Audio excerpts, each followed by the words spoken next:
यार तू अभी भी झूठ ही बोल रहा है। नहीं यार, झूठ नहीं बोल रहा हूँ। कैसे यकीन दिलाऊं तुझे?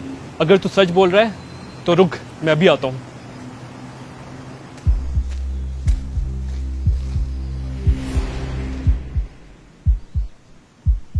सच बोल रहा था ना? खा कुरान पर हाथ की कसम।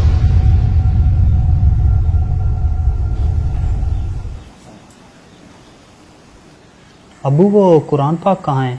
पारे पढ़वाने हैं ना इसाले सवाब के लिए। बेटा अलमारी के ऊपर डब्बे में ही रखे थे, वहीं पर देखो।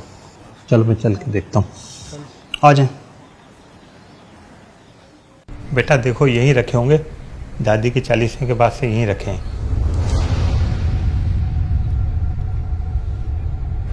और सुना।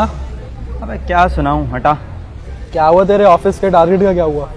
अबे ऑफिस का टारगेट पूरा करते करते ना यहाँ खुद पूरे हो गए। उसको देख ऐसे बैठा है जैसे कोई ऑफिस के सारे टारगेट अकेले पूरे कर रहा है। तुझे क्या हुआ भाई? खामोश क्यों बैठा है? कुछ नहीं यार, बस ज़रा परेशान हूँ। क्यों, खैरियत क्या हुआ? यार इस घर में ना अजीब अजीब सी हरकतें हो रही हैं। कभी नल खुद ब खुद खुल जाता है, कभी लाइट का बटन खुद ब खुद बंद हो जाता है, और कभी कभी तो अजीब अजीब से जानवरों की भी आवाज़ें आने लगती हैं।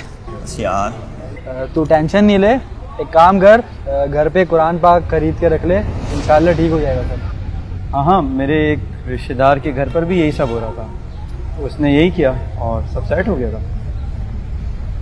जरूरत के वक्त जायज कस्म के लिए, घर में परेशानियों और बलाओं से निजात के लिए बेटी को अदबो एहतराम के साथ रुखसत करते हुए कुरान पाक से बरकतें लेने में कोई मुज़ायक़ा नहीं, मगर कुरान पाक का असल और हकीकी मकसद उसको समझकर उसकी तालीमात के मुताबिक जिंदगी गुजारना है।